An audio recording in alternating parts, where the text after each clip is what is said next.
good afternoon to you. And it's a good afternoon to me because I am still in Florida. It's beautiful out here. Never seen a lovelier February in my life. And I'm going to Epcot today, and look at me. I forgot my ears again. Guys, foibles, I tell you. Look at that, spaceship Earth just looming in my future. And it's going to be a beautiful day, I can tell. Look at the sky. It's magical. Here at the Magic Kingdom. Oh, we're not at Magic Kingdom, we're at Epcot. What am I thinking? Still going to be magical, though. Well, there it is, folks. Spaceship Earth, large and in charge. Such a joy to walk up on this. It's so massive. We're going to go find something to eat. Well, you know that's fun to see. But look it over there, you guys. Guardians of the Galaxy. Goodness. It's coming. It's coming soon. Well, not soon enough. You guys, this place is so cool. Watching the comings of what is coming to Epcot. It is exciting and fun in here. And now, let's go over to Epcot's World Showcase, where we bring together cultures and ideas from around the globe.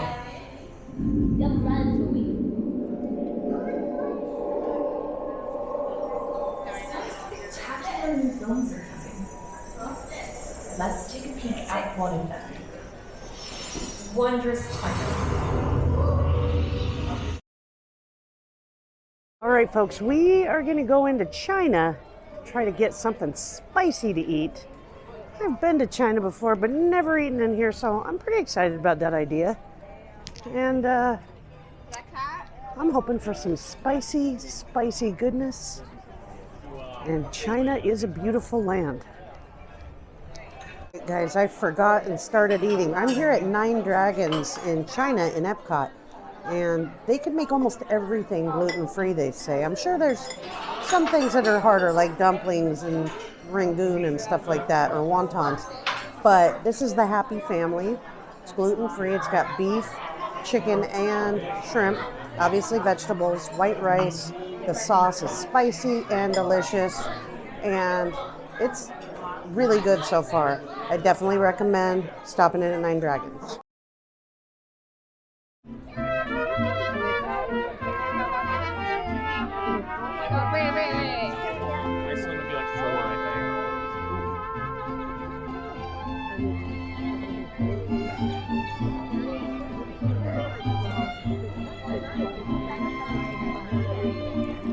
Hey, Facebook, record a video. Oh, you guys are fine. I'm looking over.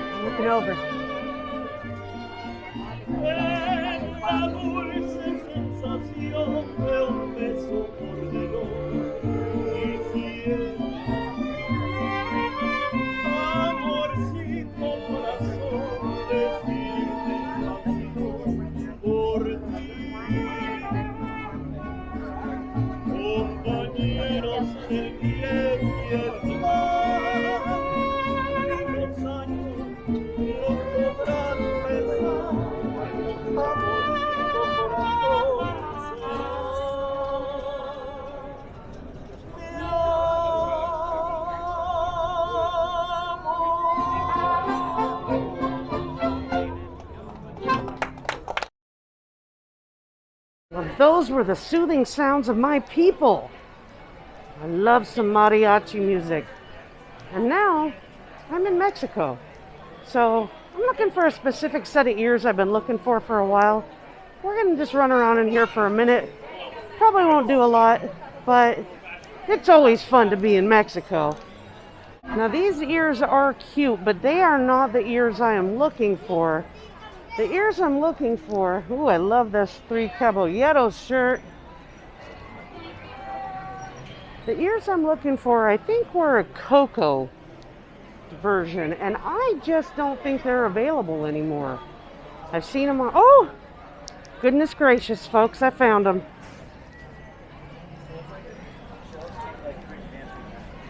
Here they are. in all of their glory. And I love them, and I must have them for myself. I must have them. Now that, I know you can't see it very well, but that is a sombrero. That is large and in charge. And I love Mexican ceramics. I have a Mexican ceramic Chihuahua. It's currently in Rick's RV, or you might know him as Hippie. But soon it will reside in my RV. Sorry, he's coming right here. They are so cute though, and so pretty and colorful. That's why I love them. Look at that. Would you look at these lovely ladies?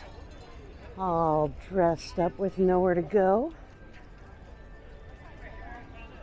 Look at how lovely that is. And we've got our friends over here. Mickey, of course. Magician Mickey. Yeah, I'm down. Whatever. Look at that. How fun is that, you guys? That is awesome. Would you look at these topiaries? Aren't they gorgeous?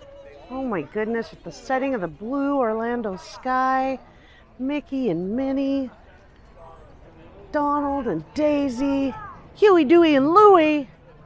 This is amazing. I love plants, you guys. I love flowers and plants.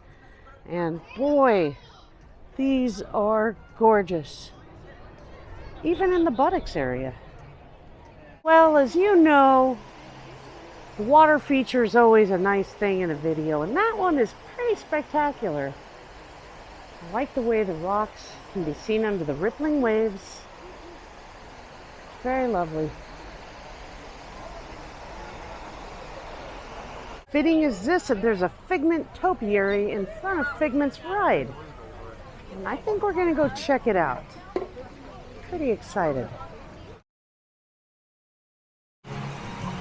See that water jump? Now this is a water feature.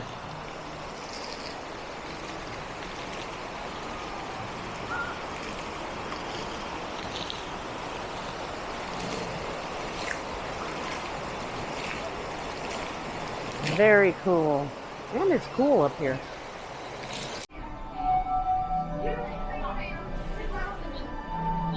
All right, folks, we are getting ready to get on this imagination ride.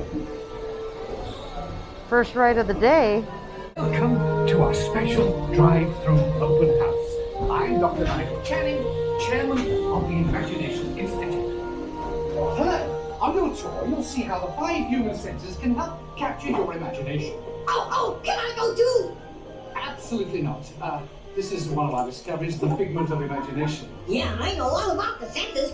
There's sight, sound, smell, touch, coochie coochie coo, and taste. Tastes like chicken. Can I go? Please, please, please. No, I don't want you out of my sight. Out of sight? Okay. Come on, everybody. Here we go. Figment, you are not to interfere with the tour. Our first stop is the sound lab. We'll begin by testing your hearing with a series of tones. Left ear, right ear. Left, right. What? This is on.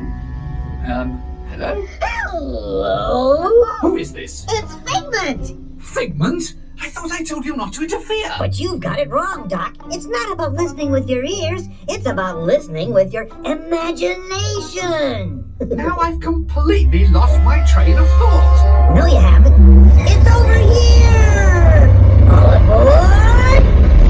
Woo-hoo! Next stop, imagination. For every sound your ears are hearing, 1,000 thoughts can start appearing, and each of us imagines different things from just a sound. Your mind has wings. Continuing now, if I may, in a calm, scientific, figment-free manner, the things we see with our eyes can control the eyes of the imagination. Let's begin by using the eye chart to test your vision.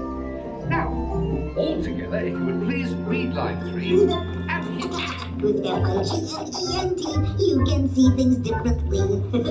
Sure, you can see with your eyes, but imagine what you could see if you used your imagination. Follow the bouncing figment.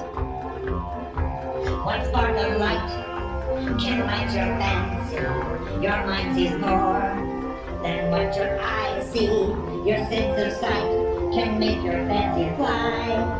There's more to sight than you can I say imagination must be captured and controlled. Imagination works best when it's set free. Just turn your imagination loose and anything can happen. Pigment? Oh, he's gone.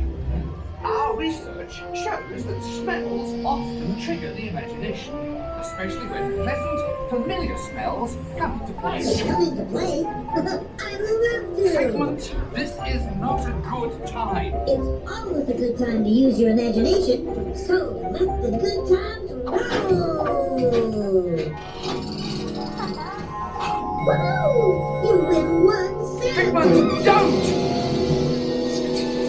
Oh, yeah, that really stinks. Of course, Doc. The nose knows. One awful whiff can send you reeling. One lovely sniff can be appealing. Your mind defines what enters through your nose. That's how you tell us something. You know, I'm sorry, but after that big stink in the smell lab, I hesitate to send you into the touch and taste labs. Perhaps I should end my open house right here. Great idea. We'll go to my open house instead. It's much more fun. Right this way, everybody. Friedman, what is going on? You're turning this entire open house upside down. Upside down? Now you're talking. That's the best idea you've had all day. With just a spark of inspiration, I made my house an innovation. Imagination really clowns around. They come right up and upside down.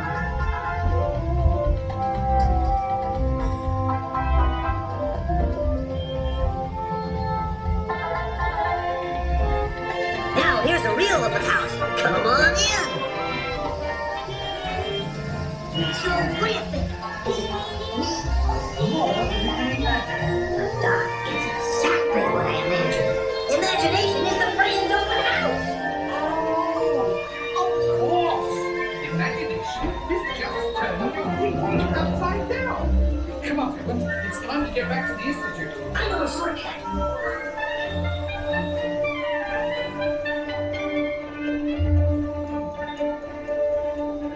Well, if you can't beat them, join them.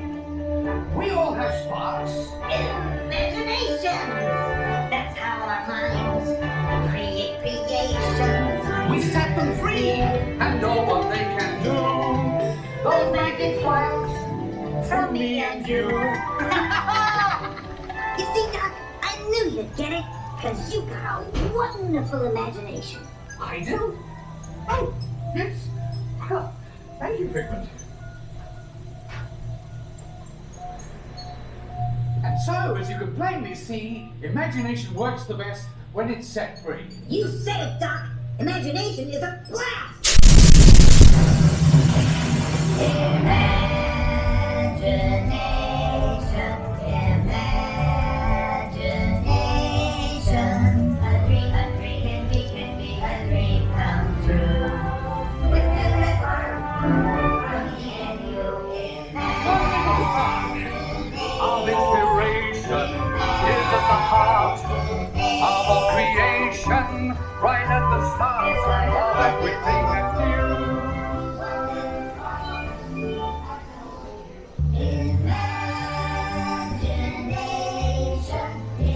And now we invite you to set your imagination. Now we are going to go with Living with the Land boat ride. This is a first for me. Plant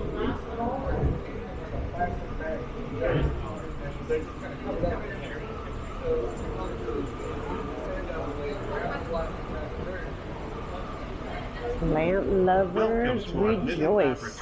Where scientists from Epcot and the U.S. Department of Agriculture are exploring innovative ways to produce bountiful harvests now and into the future.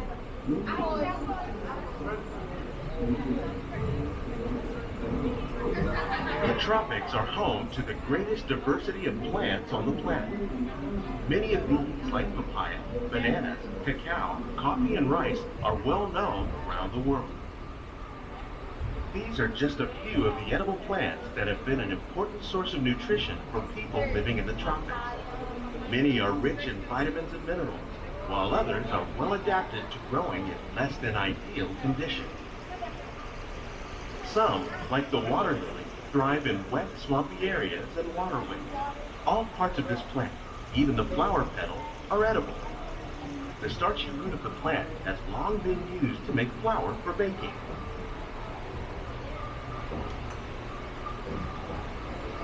One day, many of these lesser-known tropical plants may be as important as the bananas growing on both sides of the boat. I see nanners. More than 28 million tons of bananas are eaten annually, making it the most popular fruit in the world. Please remain seated.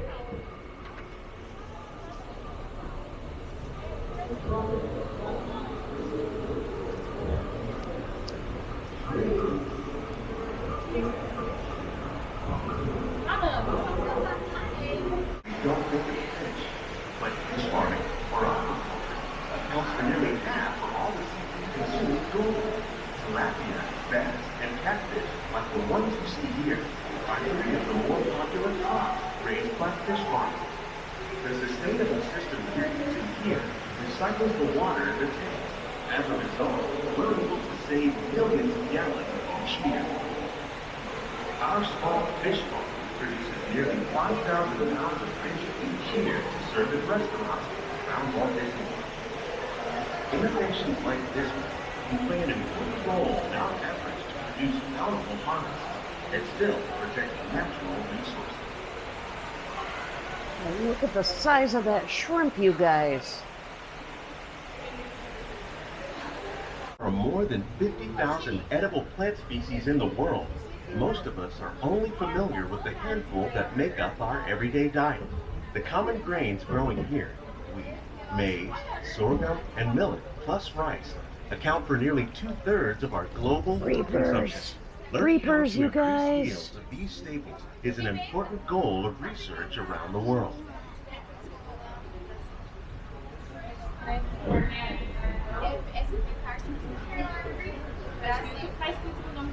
Oh, you guys, the wheat's coming up. I gotta turn this off. Like water, fertilizer, and pesticides.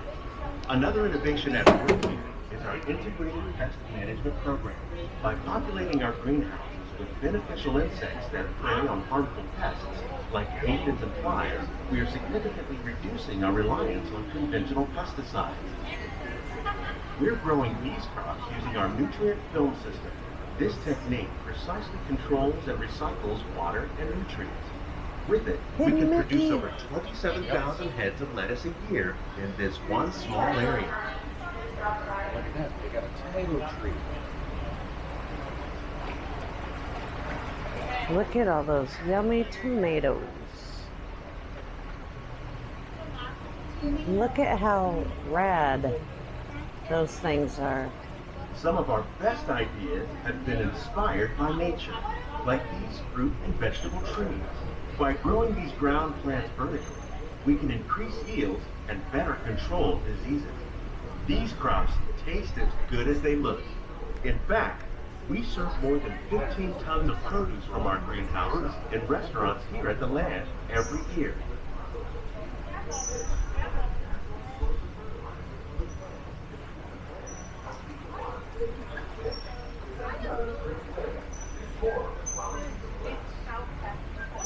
In our lab, Epcot scientists are working with the U.S. Department of Agriculture on a number of innovative projects. The goal of these efforts is higher yielding and better quality. The future of agriculture may include innovative ideas like this vertical growing system. Plants grown in this way use a fraction of the space required by traditional growing methods. That saves water and increases production. The aquaponics system on your left combines hydroponics with aquaculture. The fish provide a natural source of fertilizer for the plants, and the plants help keep the water clean for the fish. It's another great way to produce more while using less. In our lab, Epcot scientists are working with the U.S. Department of Agriculture on a number of innovative projects. The goal of these efforts is to produce higher yielding and better quality plants. Well, folks, I shot a little bit of Living with the Land, and I don't think it's a real surprise to you guys. I'm not overly impressed with Disney's ride selections, but that ride was cool. I do love gardening. I do love plants and animals, so it was really neat for that reason. And I think it's pretty cool that Disney is trying to learn more about sustainable ways to help the planet and help with food production. So I thought it was pretty neat. Well, folks, it's been a quick day at Epcot, but it's been a good day. We did a lot of walking around, taking video, taking photos, taking selfies. And we're going to go into the creation shop, look for some gifts for my grandkids who haven't seen me in almost 11 months and probably think that Grandma never even thinks about them, but I do. So we're going to go in there, but first we're trying to find a beverage. And soon we're going to go back to the campground, let those puppies run around a little bit, and maybe even get a little pool time. Folks, here's the creation shop. This one is my favorite so far of all the Disney shops I've been into, because there's just a little bit of everything in here. Plus they have the princess studio in here where you can deck your kid out for probably $1,500 as an actual princess. All right, folks, feast your Disney loving eyes on all of this. So it is, here's all the 50th anniversary stuff, which you'll recognize those. And they have just everything in here. They have all the different sections of Disney. They've got the backpack the hippie needs that matches his hat. And they've got clothes. They've got things from all the different Disney universes. It's exciting and fun to shop here. I was a big fan of Moana. And look at this. I love it. I think it's named Pua. I love the pig. All right, I didn't wind up buying any of the gifts I wanted to buy because my grandkids have a discerning sort of not very Disney taste, which I'm okay with. They kind of have universal taste, honestly. But we did find a lovely root beer float, which was very nice. And now, as you can see, as Spaceship Earth looms behind me in all its glory, we are ending this park day. But soon I'll be moved home and I can come to the park all the time. So that's exciting for me. But in the meantime, I appreciate you guys. I hope you like this video. I know it was a whole lot of just walk and talk, really. But I hope you like the video, and please subscribe if you haven't already. And sorry that I was getting distracted. Please subscribe and thumbs up my video if you liked it. Thumbs down it if you hated it. And thumbs up, and leave a thumbs up in the comment if you love my new ears. Thanks, guys. Have a great night.